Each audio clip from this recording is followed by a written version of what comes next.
This class is for anyone who would love to start writing straight away. Hi, my name's Samantha and I'm a storyteller. I loved telling stories as a child, but as I grew older, somewhere along my journey, I stopped.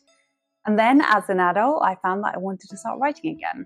I had all these ideas and visions, and then when I sat down at a piece of paper, nothing came out. So I enrolled in a creative writing class, and there I was introduced to writing with prompts. We would start every class with a 4-minute writing warm-up exercise. The teacher would give us some prompts and then we'd write for 4 minutes, and that is what we are going to do in this class. I was amazed at the results. Suddenly thoughts and feelings started coming out onto the page, and it helped me get into the flow again. From there I was able to turn my ideas into projects: poetry, short stories, adapted them for theatre and film, and also write non-fiction. This helped me enjoy the process a lot more. It also helped me connect to myself and what was going on inside and bringing it out there. And that's something that I'm really passionate about. We are all unique and we've all had different experiences and we've all got different things to say.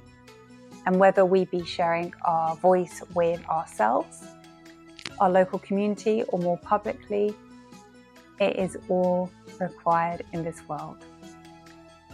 So whether you have never written before and you like to use this journey to generate material and get going, or whether you already have a habit and you like to use this as a warm-up or to get back in the flow again, grab something to write with and let's get started.